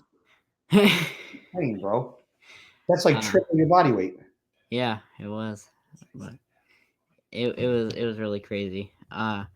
But you talked about like seeing like the strongmen who are big and huge. Before you came on 3 hours late, I was watching Robert Oberst, and he was like, how many cigars can I smoke at once? And he was like, all right, I got 1. He's like, I got 2. And then he got up to 6, and he was like, it's just so stupid. But like the smoke alarm started to go off and everything. But those guys, you ever see what they eat? It's insane. I couldn't do one meal of that. I know. One meal. I made a YouTube video, and I was like trying to eat one of Brian Shaw's meals, and it was like a pound of bison, a pound of pasta, and like a ton of sauce. And I got like 3/4 of it in one stomach. I don't even know. I got through like 3/4 of it, and I think I weighed a lot more than I did before. But I'm sure your digestive tract was thanking you for that for 3 days. Yeah. Why do you think it's bad to dye your beard? Because it's already known that it's gray. So the only way to go is to get made fun of for dyeing it. Because I don't get offended by, oh, you have gray in your beard. It's like, well, obviously, because it's, and I obviously see it every day. But once I dye it, now I'm drawing attention to the fact that I'm old. Because people are going to know, well, now you woke up today with a black beard. All right, Benjamin Button. So it's like I either have to dye it and get made fun of for trying to be younger than I really am, or just embrace the fact that it's salt and pepper and hope that maybe a girl likes salt and pepper beards. Yeah. Well, I don't know how this would make you feel, but my dad's 45 and he only has like a little stripe of gray hair. So, and he's like 6 years older than you. Well, you better go check under his bathroom sink because I bet you there's a little for a minute there. We kind of discussed this. Like, how much longer do you plan to bodybuild for? We said like 1 to 2 years, right? Yeah, 2 years. Yeah, man. Yeah. Who were your idols growing up, bodybuilding and non-bodybuilding related? Father, 100% non-bodybuilding. Bodybuilding related. Oh man, I really liked Lee Priest and like Kevin Levrone coming up. Those were like my two dudes. Yeah, Nice. yeah. Would you rather have Nick or Fouad's body? That's a setup. I'm gonna add to this question after. Nick, man. Nick's. Now, whose mentality would you have? Like, whose brain would you rather have? Fouad's, because Nick has a little lack thereof. Nick's like a 3-year-old in a 300-pound body. I didn't say it. What's the right way to do your first show? Do you need a coach? Yeah, you have to, because dude, there's so much nonsense that is so dumb that goes into a bodybuilding show, like shaving, exfoliating, right tan, how to tan, who to tan you, what tan to use. Like just the tan alone is annoying. Like there's no way you can go into a show blind and figure it all out yourself. There's just no way. Yeah, it's not easy. Like and figuring out like where to get posing trunks from, and then like figuring out posing routines, how to diet down the week of, whether it's diuretics or, dandelion root extract or, increasing, this or salt and food or water and carbon up. Like there's nobody's going to know how to do that without somebody behind them. It's impossible. There's literally, you can't. And not saying there's people that don't do it, but they do it. And it's like, it's kind of like watching, two trains go head on. Yeah. I've never asked this before, but is it weird when you're like all lined up and you're all in your underwear and you're getting like all oiled up and just like getting rubbed down and everything? Is that weird? Or you're like, yeah. No, because like most of the time, like we're in the pump up room, there's like mad space. So like they'll start calling us and then like Will, we're so tired. Like when we're backstage, like we're hanging on, like people don't know that. Like we get amped up and we walk out on stage because of adrenaline. But prior to that, we're like in like cardiac arrest backstage. We're like dehydrated, dying. Like we're all just sitting there, like, just sleeping.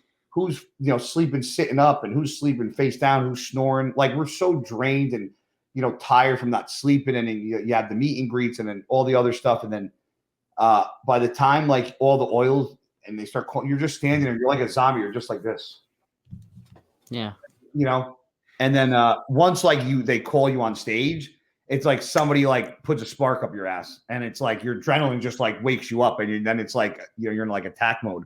But until like that moment to where you start lining up to get on stage, like you're just like everybody's exhausted, because it's a long road to get there. Once you're there, you're just like, yeah. Yeah.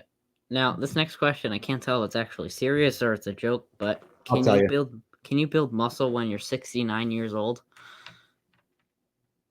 Actually, you're right. I don't know if this is serious. What? I would say if you've never worked out a day in your life, maybe. I don't really see a 7-year-old guy getting jacked out of nowhere, though. Yeah. Okay.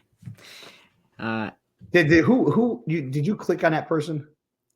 No, I already typed these out. I don't know who did it. So. Oh, sorry.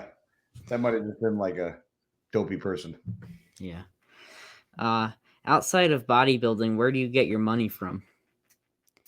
So I do like your sponsors or so I have my paying sponsors, which are like Blackstone Labs, Gasp, Choice Botanicals, and then I have my website that I do like personal training on, and then I do my clothing on. So I do very well on my website. My clothes do very well for me, thank God. Nice. So I have paying sponsors. I have my own personal website.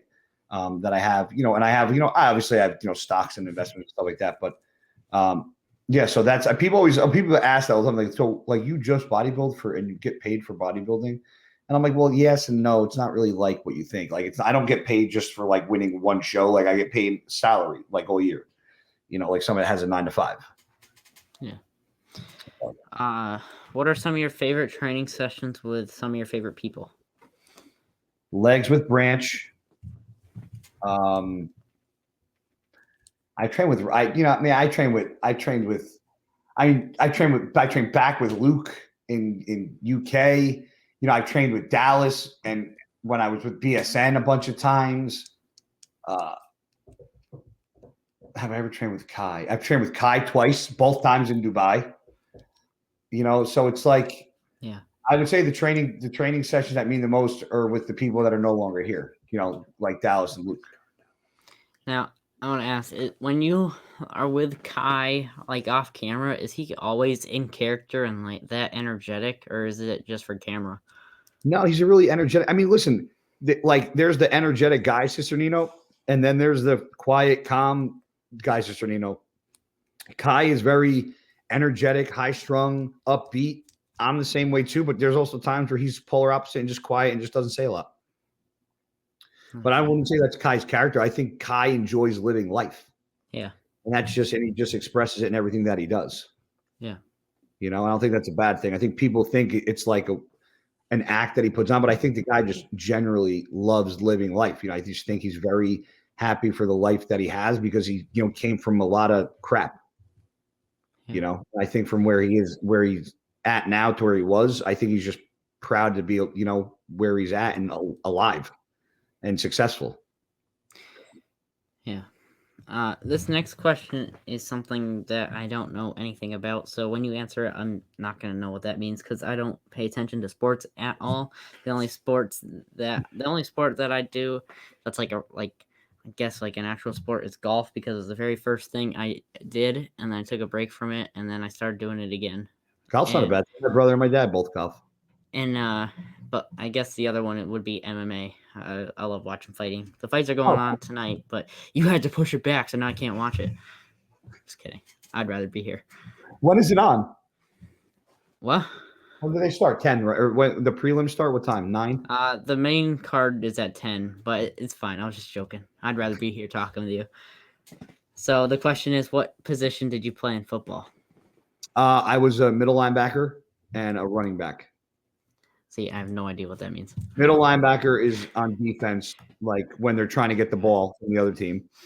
So can we just take a look at this real quick? This is what I'm dealing with because her ball's on my counter. She's been here the entire time since I took that away from her like that. Are you serious? What I deal with. It's my life. So I was somebody that was pretty much in the middle of the field that tried to tackle the guy with the ball. And then I was a running back. I was the guy that the quarterback handed the ball off to or threw the ball to try to score touchdowns. Nice. Yeah. What is the name of your dog, by the way? So I got 2. So that Storm is this one right here. And then Tank is the scaredy cat, the black and white one in the corner. You say Tank? Yeah. Tank and Storm. Yeah. Those are cool names. So, right? Yeah. What is your favorite exercise? Squats. Okay. When will you watch The Human Centipede? When I have a friend to watch it with on live feed, and I want to try to get it on, what do you call it, on the podcast. So I'm waiting for Fouad to grow a set of man balls and watch it. I just don't want to watch it by myself. I can't watch something that gory and gruesome alone because it's weird to watch it knowing already what it is. And it's even more oddly weird to watch it alone in my own house by myself with my 2 dogs. I'm not doing it. A movie that I watched the other night that I absolutely love now is called Seven with Brad Pitt. 7 Sins. It's called Seven. Oh, but it's about it's about the 7. But it's about the 7 deadly sins. Yeah. I'm not gonna spoil alert. Well, just if you're watching this and you've never seen it, then earmuffs. That's at the end with the box. He opens the box of cardboard in the desert. What's in the box? Yep. Mm-hmm. Yeah. But I saw that as soon as that box showed up. I knew what that was. Yeah. Why are you always angry? watch a movie. It's a little older, but if you want a cool movie to watch, that'll really make you think. Watch a movie with Jim Carrey called Number 23. Okay. Number 23. All right. Not a scary movie, but it makes you think. And then when like everything comes to fruition, you're like, it's an awesome movie. Awesome movie. Yeah. A movie that I watched not too long ago that I actually love. It's probably in my top like 5 of movies of all time, and it's Snowpiercer. I saw that. I never watched it. Oh, I absolutely loved it. It's awesome. Really? Yeah, with Chris Evans. I never seen it. It's on Netflix. Check it out. I saw. No, I did. I saw the it popped up on my Netflix thing, but I didn't click it. But you're saying it's good? Oh yeah, it's awesome. Really? Yeah. I'll watch it tonight. I need something to watch. But my dad showed me a clip from a Steve McQueen movie, like a car chase, and I thought it was pretty cool. But my dad said that like the rest of the movie isn't the greatest besides that, but the car scene was really cool. So yeah. So that's your favorite movie, Snowpiercer? I think it's in the top. I don't think it's my favorite movie What's ever. your favorite one? You make me think now. Listen, you can't go throwing questions at me all and think I'm not going to throw them back at you at some point. What's my favorite movie? The tables are turned, Will. It ain't that easy, is it, to be quick on your feet answering questions, huh?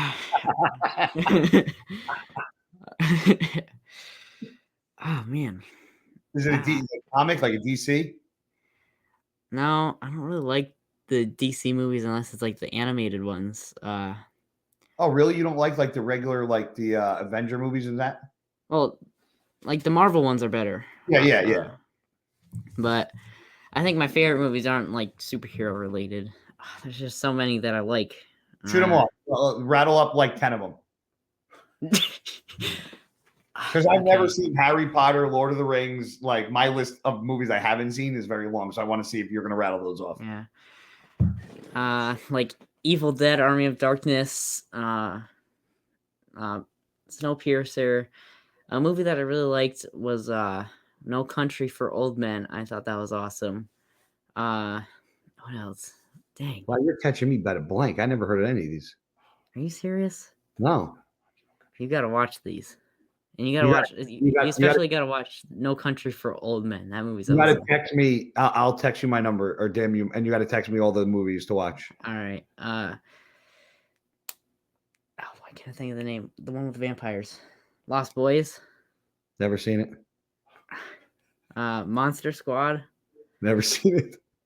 You gotta be kidding me. These are like classic 80s and 90s movies. Never seen it, swear to God. The Goonies. Of course. Okay, thank God. If you didn't say that, I would have kicked you. If you say Star Wars, Star Trek, I'm going to say no. You've never seen those? No. Yeah, but those aren't like my favorite. Let's see, what else do I like? Let's see. The John Wick movies that I love. John Wick are good.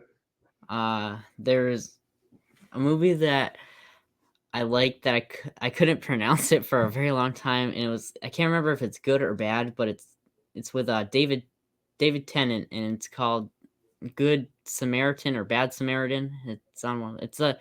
It's on Amazon if you want to watch it, but I love that movie.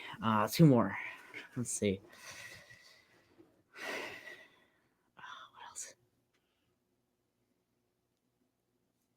What else do I like? I can't think of any more. Jeez. Fast and Furious movies? Oh, I hate those. Me too. My brother loves them. You can stop me because you rattled off 8. That's probably more than I could rattle off. All right. Yeah. But yeah, you definitely gotta check out the 7 you didn't see that. I gotta expand my movie list. Yeah. My Netflix are gonna go up this month. Yeah. My next question from the fans are, why are you always angry? I'm never angry. I'm just very accurate and blunt. Do you prefer being Ass Man or Squirt King? Ooh. Well, Ass Man is just a preference. Squirt King means you've actually accomplished something. So I would go with an accomplishment over self-entitlement. People want me to do a Squirt King video. After seeing the Ass Man thing. If you can find a way to do a Squirt King video, I'm all about it. Let's get a hose. This podcast is going to make a hard left turn if we go down this road. Did you watch my interview with Nick Walker? Oh, we talked about everything on there. It was crazy. Oh, I got some of the weirdest questions ever. Because that's surprise. It's not the world's biggest shocker, Will. Yeah. I don't know if you could even handle them. That's why when they ask those questions on the podcast, I'll just go like this. Yep. Do you have any crazy stories of your throughout life? I could tell you stories that'll blow your mind.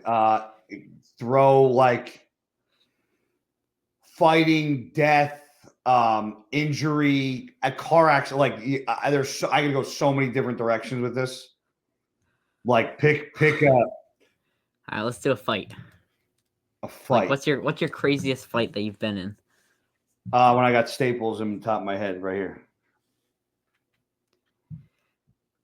I was working at a club, and we were low on security. We were told not to start any drama at the end of the night, but lo and behold, I'm found with the one idiot in the club that wants to start drama. And I didn't know he was in a gang. And I grabbed him. It was just at the end of the night at a club. One of the bouncers goes to the back of the line and kind of I don't want to say push, but we kind of funnel everybody out. Let's go. We're closed. Get the hell out. Go. So it's kind of making sure everybody's out of the club. So I was in the back. I'm like, let's go. We're closed. 2 a.m. Get the hell out of here. We want to go home. Go. So this kid kept stopping to try to get this chick's number. Twice I said, bro, stopping in the middle of the dance floor. Get her number outside. I said it to him twice. The third time, I'm like, dude, if you stop one more time in the club, I go, I'm going to throw your ass out. And he stopped a third time in the middle of the club, but he was in a gang. And as soon as I grabbed him, it was all hell broke loose. Me and the two other bouncers were just getting, there was people jumping on us, hitting us. We're just throwing punches. Everybody's getting hit. I got hit with either somebody said it was a beer bottle or those big Nextel phones, and somebody just went behind me and just caught me. And we finally got everybody out of the club. And then after everybody was out, the doors were locked, cops ended up showing up. And I went like this because I was sweating and it was covered in beer and liquor. And I went like that, and my hand was red. And I was like, hey. So I went to the bathroom and I went like this, and I was like, oh man. So they went and they had a thing of rubbing alcohol. And I put my head over the sink, and they dumped the rubbing alcohol on my head, put a bandage on it, drove back to my I was still in college. I went back to my dorm room, for Christ's sakes. Woke up my buddy from the football team. I'm like, Marshall. I'm like, I think I got to go to the hospital. He's like, why? I go, does this look bad? And he's like, yeah, you got to go to the hospital. So I was like, can you come with me? So we went to the hospital, and the doctor was like, do you want staples or stitches? And I looked at Marshall, and I'm like, he goes, I've seen stitches get done. I was like, staples it is. So he gave me 5 staples in my head. That was the worst injury I've had in a fight, but that was a wild night. When I interviewed Ron Garney, he's a black belt in jiu-jitsu, and he worked at a bar, and he got into this bar fight with 3 other guys, and it was just him. And he was fighting these guys off because he knew jiu-jitsu. But the 3 guys overpowered him. But he said he got beer bottles smashed on his head. He grabbed the tray and smashed other guys. But he said when he got knocked out and when he woke up, he didn't remember anything that happened. So he didn't remember anything. He had to ask someone to tell him what happened because he remembered nothing. I've been hit. I got punched in the lip, in his eye, and top of the head 3 times. I can't imagine being punched that hard to where I don't remember anything. Yeah. Scary. But when I was in 3rd grade, my brother and I got into a huge fight. We got so bad at each other, and we started in my room, and we got out and we kept going, and we got into the bathroom, and he pushed me, and I tripped on like the towel that was on the ground, and I fell into the shower, and the pole came flying down, hit my head, cut it open, and when I felt it, it hurt. But like I had so much adrenaline that I didn't like feel the pain. So I went like that, and I saw blood. So I was like, "Mom, look." And she was like, "Wash your hands. We're gonna put some things on your fingers because it's bleeding." And then I go, "Okay." And then I wash my hands off, and then I go like that, and I go, "It's still there." And she goes, "Oh my God, it's your head." So I had to go to the hospital and get staples. So. Oh, you got staples in your head too? Yeah. Oh, so we're like best friends now. Yeah, and I've cut my chin open like 3 times. I tripped in school and cut my chin open on the floor. I got stitches in my chin by jumping when I was a kid on my sister's bed, and I like fell, and my tooth went through my bottom, or no, my chin hit the side of the bed frame. Yeah, and I split my chin open, and my tooth went through my lip. Yeah, that happened with me, but without the tooth. Yeah. I was jumping on my mom's bed, and I cut it open, and then I did it in school, and then I did it one other time. But I have a huge scar under my chin now, so hopefully I can grow a beard soon. That leads me to my next question. Would you rather dye your beard or get your butthole licked? I just heard your dad laugh. Oh man. Would you rather? Well, if I dye my beard, I feel like I'm on a freaking podcast now. If I dye my beard, I can wash it out, but it's at least for like 3 weeks. Like butthole lick. Is there a time limit on the butt licking, or just like one lick? I don't know, Guy. Well, what do you want it to be? Do you want it to be like for an hour? This is not my question. Anybody that has a picnic in a butthole for an hour has a problem.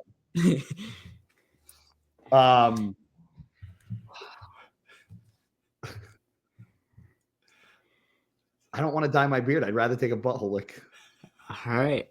I have 10 questions left. We can like fire through these. What is your least favorite chew, and what's your worst chew experience? Chew. My least favorite shoe? Chew. Like chew. Oh, chew. Least favorite? Anything in a Bandit, because they make them in pouches. They put them in these little like packets. Like they almost look like they literally I definitely know what these are. You know what you're talking. You know what they are, right? No. You know, okay. They look like, okay, picture a tea bag, like a cut in quarters. That's what it looks like. It's like tobacco filled in like a little, so it's not like all over your lips. Yep. So you buy the can, and they're like little individualized like packets of chew. I hate that. Yep. I do regular Kodiak wintergreen. Was your worst experience throwing up on Fouad's podcast and then recording it? That wasn't from Dip. How? It wasn't. You said it was from a leg session that was 2 hours after. How does that happen? Will, listen here. All right, you must. I've never done a leg session, and then 2 hours later, be like, "Oh man, I'm gonna throw up." This is what happened. I did the leg session. It was a very hard leg session. That was the week that I did 500 for 4 sets, and I had my shake, and I came home. And if you watch that podcast, right before I threw up, I started pounding fluids. I think I was severely dehydrated because I had a coffee, I had my jug, I had a water, and I had something else I was drinking. I was drinking like 4 different things, and I think I just started drinking too much. And because my stomach was still iffy from the training session, I think I threw up. Okay. It wasn't from the leg training session. But if you, well, that's what you said on the podcast. You don't chew tobacco for as long as I've been chewing it, and then just suddenly like. All right. I feel like this next question comes from Paul, but it says, "How's the weather in New Jersey? And how's the housing situation?" I hate him. Can we skip that and just put F you, Paul? Well, this wasn't actually Paul. I know for sure that this wasn't Paul. Oh, it wasn't? No. This is some guy. The weather in Jersey today was 73 degrees and sunny. Oh, that's The nice. housing situation, meaning like my house, I guess I have or the no housing idea. market. I don't know what these people mean. This is what All right. that's what you'll see the most. Like even in the live feed, people will say things, and I'll be like, if you don't finish this sentence, I'm not a Yeah. mind. Why does hostile have 2 S's in it? Because Fouad's nickname was Haas. Uh-huh. Okay, why don't you wear underwear after a shower? Well, because after a shower, I'm going to bed. I don't wear underwear to bed. I wear just like box. I just wear like mesh shorts. Like after bed, Okay. I wear like a pair of like. But see, I'm weird. I have shorts that I only wear to bed. Like the shorts I wear to bed, I don't wear to the gym ever. They're like I have like my Jay Cutler pig shorts. I have a pair of Italian shorts. I have like 2 pairs of other like older gas shorts. Like those are that's the stuff I wear to bed. I don't wear my gym shorts to bed.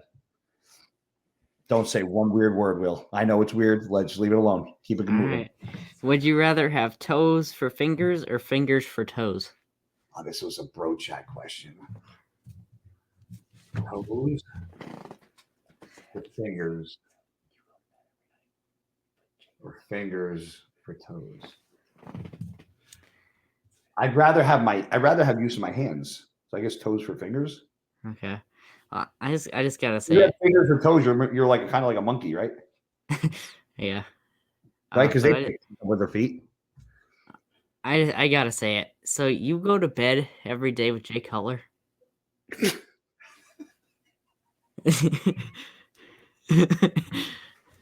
I said I have a pair of shorts with a pig on it from Jay Cutler that I wear to bed. Oh, okay. I hope this is timestamp. Guy sleeps with Jay Cutler. All right, we could make that like the thumbnail. Clickbait it. Guy sleeps with Jay. What is your most Italian habit? Oh my god, my temper or habit. Talk with my hands. Yeah. Okay. Yeah. What animal do you enjoy cutting the most? Like Like butchering. I guess like after you hunt it and yeah. Yeah, butcher. Deer. Okay. Because I butcher deer. I could literally, and this is not like joking. If you put a deer in front of me, I could butcher it with blindfolded. That's how long I've been doing it for, and like how much I know a deer's body and like the cuts and where like the bones are and where the joint cuts are. Like that's how long I've been doing it. I can probably do it blindfolded. Nice. Yeah. This one's gonna really make you think. Ready? Would you rather smell Paul's 2-day-old shorts of sweat or Nick's ass rag? What was it? Would you rather smell Paul's 2-day-old shorts of sweat or Nick's ass rag? Now the word is you said smell, correct? Yeah. Paul's pants. And the reason why is because there was never flesh to like Paul has underwear on. So in my head, it's underwear, pants, and then my nose would have to smell it. Whereas ass rag, butt cheek, nose. So there's one more layer between the pants and his ass that I don't have to worry about. All right. I just got one more. How do you like your new nickname, Leaky Cisternino? That Leaky Cisternino comment caused me to get my phone leaked on the friggin' on YouTube. So I absolutely can't stand it, Ben Chow. All right. I have this one last question that I ask all my guests on the show, and it's for people that like me who sat alone at lunch for a very long time, people who aren't the most popular kid in school, but they want to go out and they want to go achieve their dreams. So what advice can you give these people that are stuck in life right now, but they want to go out and do amazing things? There was a study done that I read a while back, and a lady was taking, I don't want to say notes or statistics, but she was doing I hate it because it's very morbid to say, but she was she was a nurse and she was asking people that were dying on their deathbed, what was their biggest regret? And she asked, like, I don't know how many thousands of people this question over how many years, but the number one answer that everybody said, or that majority of people said that they regretted in life, was living their life for somebody else. So what I tell people is that you never, ever listen, I have amazing parents. And yes, when I'm younger and I'm coming up, you live by your parents' rules under their house. But I don't live my life for my parents. I don't live my life for my brother, my sister. I don't live my life for anybody else but myself. Now, I live my life and I try to take care of my parents and, do everything for my family and do right by everybody. But I never did things in my life just because my dad wanted me to do them, or like my dad and my brother are big hunters. My dad's passion is hunting and he loves it. Hunting and fishing. He would do it every day, 24 hours a day if he could. I like it and I enjoy it, but it's not something that I'm as passionate about as my father, as much as he wanted me to be as passionate about it as he is. My love was elsewhere. And yeah, there are times still where like he wants to do things and go hunting and I just can't, or I don't have the time for it. And a lot of times now that I'm older and my bodybuilding career is coming to an end, I make that time to do that stuff. But you can't live your life in somebody else's shadow or in somebody else's vision, because you're going to end up wasting so much time trying to figure out what it is you want to do in life and who you are, where if you know that this is who you are and this is what you believe and you're willing to die for that, then go after your goals. That's something that I hold true to. Like the type of person that I am, like, I was bullied growing up. I didn't always have a lot of friends. I wasn't always good at what I did. I wasn't always good at every sport I played, but I was always true. I was like, this is who I am. This is what I believe. And you could either like it, you could hate it, but I'm willing to die for my belief and who I am. And I'm not going to change that for anybody. So this is the path that I'm choosing. You could either come along for the ride or get the hell out of my way, because nobody's going to stop me from doing what I want to do. And that's what I tell people. Don't live your life for anybody else. Don't. Because it's at the end of the day, you're living your life for somebody else. You're going to get left behind. And it's going to be a sad life. Listen, do I have a great life in some aspects? Yes. In some aspects, my life sucks. I come home every night to, my dogs. I don't have anybody here. I don't have any kids. I don't have a girlfriend. I don't have a wife. I don't have a fiance.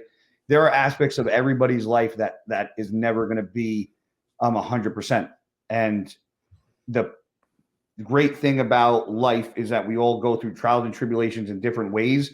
And you, me, your dad, your mom, whoever it is, we've all had our own adversity, and all those negative things have made us who we are today. So just because, you sat by yourself at school and you're bullied or whatever, who would have thought a kid that sat by himself in school and was bullied would be having a podcast talking to all these bodybuilding guys?